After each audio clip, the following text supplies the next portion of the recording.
Hey you guys, I've had a comment on one of my Vienna videos saying I keep getting this position and then like chess.com is telling me it's called the Zhuravlev Countergambit, and basically what is it and what do you do if you're a Vienna player and you get this Zhuravlev Countergambit? So first of all, what is the position? Well, it's this.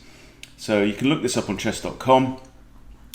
We have the Vienna, so e4, e5, and then you bring out your knight, and then the bishop comes out to b4, kind of pinning the knight. Okay, so I'm going to switch over now to the analysis board, and this is how you'll get it: e4, e5, the king's pawn opening, and then you bring out your knight to c3 as a Vienna player, and this is the Vienna game.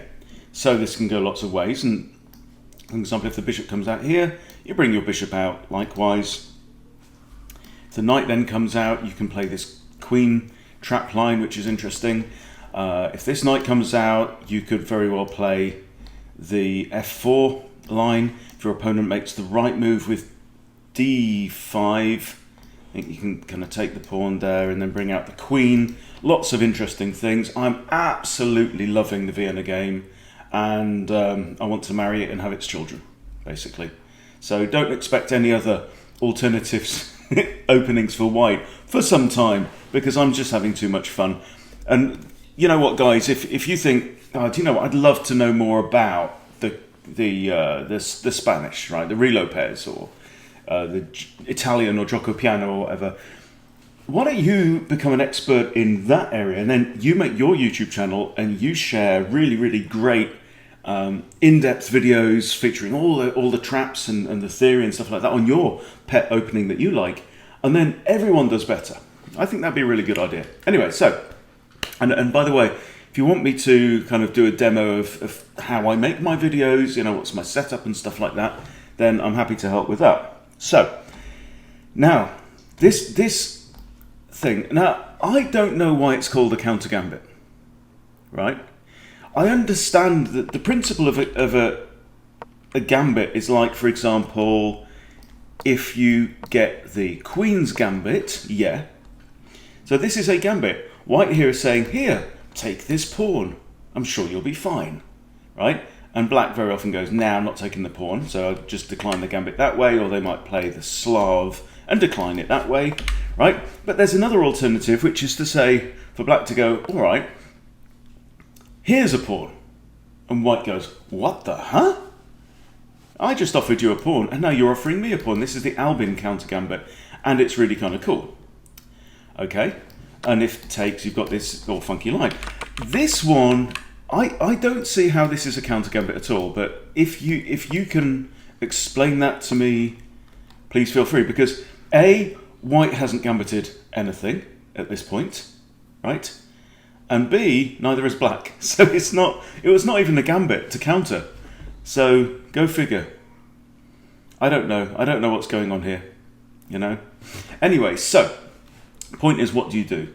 You're a Vienna player, you get this annoying looking thing. Now, in general, if the bishop ever takes, you're going to recapture with your B pawn, not your D pawn, okay, in general.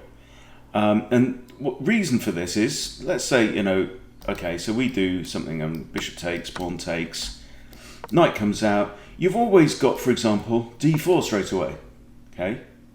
And if takes, takes. And look what's happened, you know? Your b pawn has promoted itself all the way to a d pawn, and look at my big ass center. That's just great, okay? So that's the general idea you're going to recapture with the b pawn if that ever happens. So how do you respond to this? And knight f3 is not the move. Now, previously in my own notes, I had this line with bishop to c4, okay? And if bishop takes, there's knight comes out, blah, blah, blah. And it was okay, you know, it's worked all right for me, but it's a little more boring than what I'm going to show you today. So I've, in response to the suggestions, I thought, you know, I want to know for my own Vienna future how to respond better to this. So I've looked it up on the analysis board, and I've practiced against about half of the advanced bots on chess.com, and the move that I want to suggest to you today which is a bit sharper and a bit better. d4. Okay, the computer likes this. So in fact, what's the computer saying at this point? It says after the bishop comes out, white is 0.6 if he plays d4, 0.4 if he advances his knight to d5, stuff like that. And in fact, if you go back to the results on at the highest levels, white wins 50% of games from this position. Black wins only 25, and almost 25 are drawn. So it is good. It is good for white. Okay, so this is what I'm suggesting. I want you to play d4. And let me show you, I've got 5 different responses for black, and I will paste my my notes into the description. If I forget to do it, please remind me. Okay, so now really interesting one that you might see is Queen h4. Okay, I don't think this is going to be very common. So here, black is it's like a wayward queen attack in a way, really. But there's no dark squared bishop isn't going to help with the attack on f2. But black's kind of having a poke here, taking advantage of the fact that the only defender of that pawn is actually pinned itself by this bishop, and it's absolute pin against the king. Okay, so if Queen f4 here, you can ignore it and play knight f3 anyway, right? And you're you know, lower rated beginner improving player will go, oh, thank you very much, I'll take a free pawn. Okay, and this is absolutely fine. Okay, so if the queen takes the pawn, okay, so would have been a knight f3, queen takes. I'm following my notes along here because I haven't rehearsed all of this very well. You block with the bishop, right? And now black goes, you fool, I have you now. E takes d4, forking hell, I've got you. My opponent is forked, right? And you go, not so fast. Right? And look at this, 1, 2, 3, 4, all my minor pieces out in the middle of the board. I'm attacking your queen, right? Let's say queen goes back here. You can go ahead and capture the pawn. Again, if bishop takes on there, you can recapture with your pawn. You can, you capture with a knight. I think that's basically how it goes. So that's how you handle that particular line. Yeah, that's it, and it's got white. It should be absolutely fine at this point in time. You've got all your pieces out. You're ready to castle. Your queen's going to dive into the action. What's not to like with that position? Now, there's a couple of other things that you might see. So if let me refer to my notes. If you go here and the queen on here doesn't retreat there but goes queen g4, right? You've got bishop takes d4, and actually you can be attacking this g7 square very often in these lines. I've seen this quite a lot. Hang on, but bishop takes d4. Oh yeah, it's defended by the knight, so the queen can't take because knight's defending. Okay, and let's say they just play, for example, c5, attacking your bishop. Where are we up in the notes? c5, okay, you've got then bishop f5, right? Look at this, this is beautiful. Bishop f5, attacking the queen, also attacking down there, and your pieces are starting to create a web of attacking lines. It's going to be very difficult to deal with. Okay, let's go back to move 5 again. If they don't take on with the pawn here, something else you might see is simply d6. If they play d6, you play queen d2. Blocking. In fact, it's favouring black here. Why is it favouring black? Okay, bishop takes c3. That's because I played queen e2, not queen d2. Okay, queen d2, still defending the knight. Okay, they take. You take now with a queen. You've got a queen and 2 minors out in the board. Black's only got a single queen out in the board. Again, the bishop's ready to come out, and the king's got options of castling either side. So this all looks good, right? So let's go all the way back to the start. Bang, bang, bang. Bishop b4, the Zhuravlev Countergambit. Okay, now we're not going to play that. We're always going to play d4. Okay, and what if takes? Okay, takes, you recapture with the queen. Computer's best move is this, but now you look at, you're threatening that, okay? And if queen e7, you go ahead and you grab g7. Now there's an obvious defensive move for black here, which is queen f6, I believe. Yeah, so queen f6. So the queen is x-ray defending the rook's defending the knight's defending the queen, the rook's defending the pawn, and it seems like white is stuck in, you know, a web of good fun. But there is actually a very interesting move here. Okay, so queen g7, queen f6, and you now play bishop to h6. And this is really interesting. Now this bishop has to keep defending that square, because otherwise you've got queen f8 is checkmate. Okay, all good stuff. So let's say, I think in my game here I had bishop takes c3. But surely that is, no, it's not mate in one. Why can't I just play that? Why isn't that checkmate? Ah, because I'm in check. Of course, right. Okay, so b takes c3. This is absolutely fine. Now the queen can't go there because you do have this. So, and if the queen takes the queen, bishop takes and the rook falls.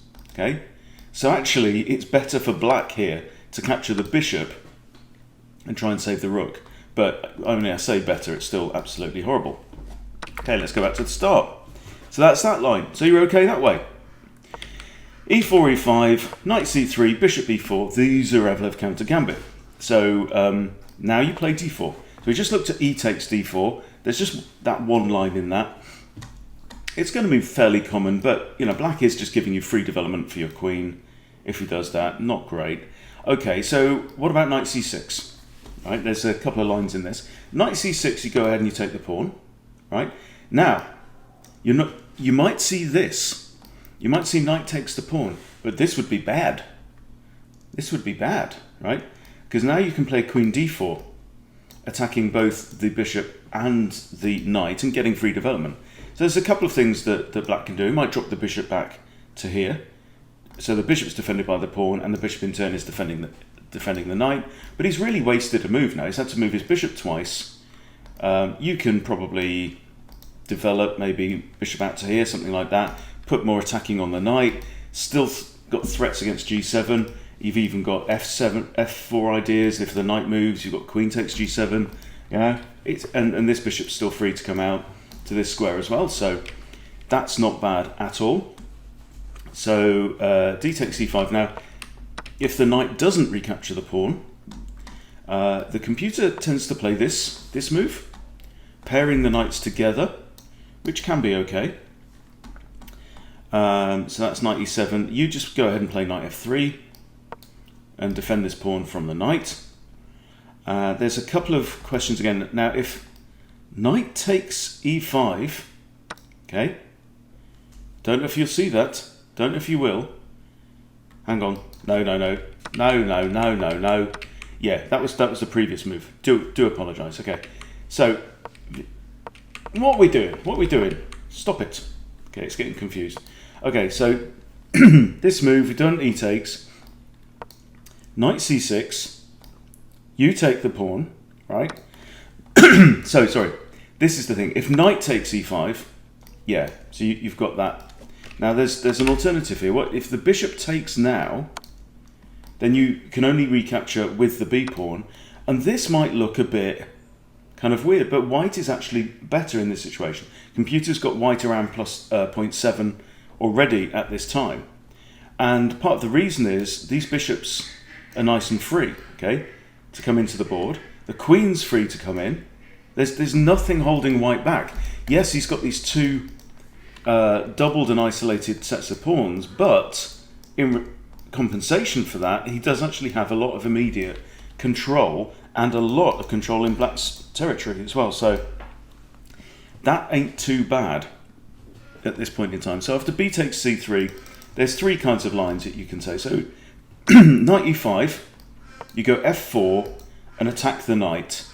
And yeah, it looks like white's situation is a mess, but white has all of the kind of mobility here, right? So knight comes back to c6, you play knight f3, and you've got a very dynamic game. Now, if you're going to play the Vienna, you're probably going to be a player who likes attacking with the queen, likes really putting pressure on your opponent. So this kind of board layout should not be too scary for you. This should fill you with excitement and adrenaline.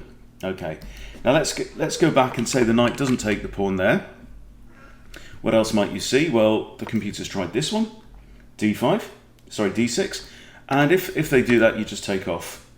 And again, we're in a perfectly good situation. There's an isolated pawn there. Yeah, you've got these doubled isolated pawns, but in compensation, you've got some great lines here. Okay, and the other one that I've seen at this point as well was Queen h4. So if Queen h4, you play your bishop out to d3, defend this pawn from the queen, who could attack it. Okay, so bishop d3. Now if the knight takes that and threatens the bishop, we're not too concerned about that.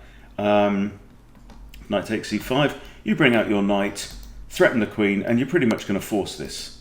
Okay, and I would take white every day of the week from this position. Again, you're ready to castle. Again, you've got a lovely dark squared bishop controlling a lot of the board. You know, your light squared bishop's great. Look at black's situation. He's got a queen out here that could find herself kicked around the place. He's got one bishop that's got no opportunity to jump into the board, and the only real mobile piece is a knight. I'll take white all day long from here. Okay, so let's start again.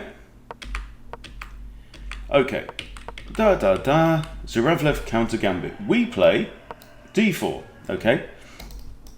Now, what about this move, d6, okay? I've seen it, so you just go ahead and capture on here. Now, if pawn recaptures, you can simply trade queens, black's lost castling rights, and you're about +7 or so again here already. You should be okay. So maybe you don't see that. How about knight to d7, putting another attacker on there. Knight to d7, you ignore all of this tension here and play queen to g4. This is a move that you need to be remembering a lot in the Zhuravlev, okay? Because again, you're threatening g7, and if g7, then the rook is in peril as well. Plus, black's kingside is going to be, you know, really shattered. So knight d7, queen d4. Let's say knight takes. Okay, knight takes. You dive in with queen g7. Queen f6, pretty much forced here. And now just queen g3. Just drop back, and you've left a big gaping hole in his defences already. Okay, so queen back to g3. Say bishop d7 is preparing to castle, right? Knight to e2. Black castles, and now you've got a really nice move. Okay, bishop out to here, bishop out to g5, with a skewer on the queen and the rook, and this is just basically much better. The computer here has got white +2.9, which is basically, with competent play, it doesn't even have to be super accurate play, it's saying it's a winning position. All right, so there's one other line that we want to check out. e4, e5, knight to c3, the Vienna game, bishop b4, the Zhuravlev Countergambit, and what are we playing? We're playing d4, because we are front foot, aggressive, badass players. Queen to f6, I have seen. And I have to say, I haven't completed my notes. There's going to be lots more lines to to explore here, but I'm kind of enjoying this process. You know, for me, trying to get above 1500, I want to hit 1600. I want the Vienna to be the vehicle that I'm going to use to get there, at least when I start with the white pieces. Now, so yeah, I'm enjoying this process. I do not recommend that somebody rated below 1200 invest that kind of much time in building a theory, building this kind of repertoire, building your theory for a particular opening. Could it help? Yes. Would it be the best return on your investment? No. If you're under 1200, if you're under 1000, then what you need to be doing is you need to be practicing your board vision, practice defending your pieces, following opening principles. You don't even have to know any openings at all. Just stick to principled play, improve your tactics, play lots of puzzles, that kind of thing. Okay, so this is for me trying to get 1500 and beyond. So the final line that we'll see on move 3 is Queen F6, and if Queen F6, the simple Bishop D2, you're adding another defender to this knight, really neutralizing kind of this attack altogether. Okay, let's say he takes, you recapture with the bishop. And how about Queen F4? So this is the line, this is one line that I've seen so far. Okay, so if Queen comes down to F4, you can play your knight to E2. Okay, you're attacking the queen and apparently offering up this pawn. Okay, so the queen will happily go ahead and gobble up the pawn. Okay, and then you can grab that pawn. Okay, it's defended by the bishop, and what would you know, which side of the board would you rather be on at this point in time? Okay, you've both lost a pawn. Black has zero development other than her mage, who is out in the cold behind enemy lines and now stuck behind a pawn. So yeah, I wouldn't like to be black from here. Okay, so queen comes out and you play bishop to D2. Now what if they take the pawn here, because the bishop has just blocked the queen's defense of the pawn? Okay, if that, you have the very elegant and stylish knight D5, forking both the bishop and the queen. So you're likely to see bishop takes D2 with check, queen takes D2, let's say queen E5 is what has happened today. Okay, queen E5, yeah, you'd be very tempted to play knight to F3. The computer says castles. Castles is good because now you've got a barrage against the D4 pawn. You've got a queen out in the board, you've got a knight out in the board, you've already castled. Again, black is stuck here with only a queen, right? So you wouldn't really want to do that. So castles, let's say we get now C5 with a counter-attack on there. So this is actually what I've seen today. This isn't good at all. You play knight to F3 and hit the queen. Queen in the game I played goes to D6. And now, all together, what are we playing? Remember this move? Queen to D5, okay? Attacking this, and now you're +5, right? Completely winning position. Black hasn't even started playing chess yet, yeah? All he's done is move his queen around about 20 times, and that's it. So, yeah, all in all, boys and girls, this is the move to remember. Because if you're a Vienna player, you want to create these sharp situations. You want to be attacking and trying to get your opponent to move their pieces around a lot and just never get developed. So that's it. That's your kind of brief introduction to how to handle the Zhuravlev Countergambit as white. So I'm just waiting for somebody to play this against me now. Interestingly enough, I did have a game today. So let me pull up, no, I'm not wanting to play. Let me pull up my profile and we'll go through very quickly the game that I played today. So I played with 90 accuracy, my opponent played with 70. We'll go back to the start. Okay, now, E4, E5, knight to C3, and bishop to B4. Now this is before I did this study, so I played my old, bit more boring line with bishop to C4. Now, it may be that Gotham has recommended this or someone like that. I don't know. So we have takes and of course B takes. This is very important. Knight comes out, D3. Okay, so the knight's attacking that pawn. I defend the pawn. And we have D5. I take, knight takes. All right. Bishop D2, castles, knight F3, pins, castles anyway, knight out. And here I push the pawn. Now, this is an error. Why is this an error? Okay, I didn't think this one through at all. I was thinking just along the lines of takes, but this was kind of one of those moves that I played without figuring out what was likely to happen if I did it. I had a couple of candidate moves. I couldn't tell which one was best. I'd only just woken up. I had my coffee in my hand. And I just pushed wood. And it was a mistake because e4. Okay? This is the tactic of attacking the pinned piece. If you've got a piece that's pinned against a queen or a king or a rook, and you can attack it particularly with a pawn, then happy days, you're good. So this knight is actually a goner. Now, at this point, I go full dumbass. Because at this point, I do actually have a very reasonable response here. What I should have done is play h3 and counterattack the bishop, and if the bishop retreats, I counterattack again. And then if he wants to take my knight, I take, yeah, I've opened up my king, but I ain't lost a piece. Instead, I don't figure that out because I'm too tired. Haven't woken up. I lose my knight. Now I push g3.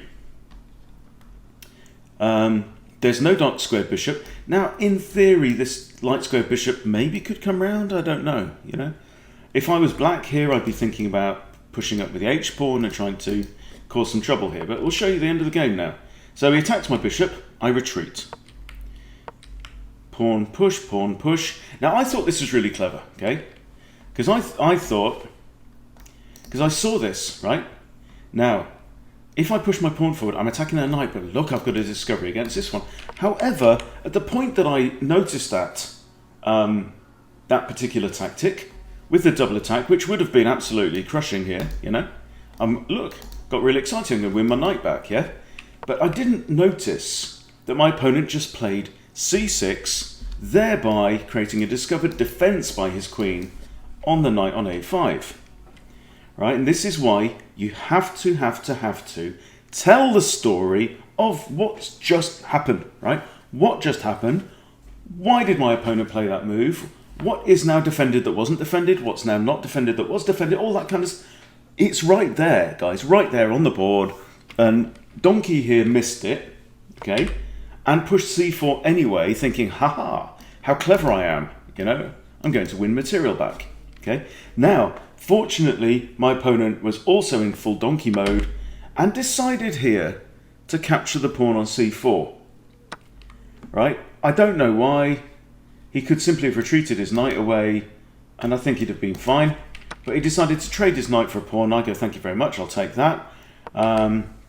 Kicks my bishop. Bishop retreats to b3. King now moves out of the way because he's nervous about this. That's a kind of a jumpy move, but, you know, it's understandable. Now I push c4, thinking I'm going to just clear some space, right? Reason is, I've still got the bishop pair. Material is more or less equal. I'm actually a pawn down, right? But I've got the bishop pair, and I want my bishops lined up against this bugger up here, right? So, clear... Everybody move! Movie reference. Okay, so push, bishop takes. Happy, good. I'm pleased about this. Now f5. So maybe that was his idea all along, and that's why he moved his king over here. He wanted to play f5, but without pinning his knight against his king. Okay, and now we get into a situation where we both attack each other. We've both got guns to each other's heads, right? And it's a question of who wins. So I line up my queen now. I wasn't quite sure how to proceed at this point. I actually thought for over a minute here, down to 5.5 minutes, right? Attack the knight, and now this is the point of his idea. My wife getting back from netball, so there's been 6 dogs all running out to meet her, all very excited. Okay, so this is the point of his idea, right? And I didn't twig this, but I kind of thought I was safe, you know? My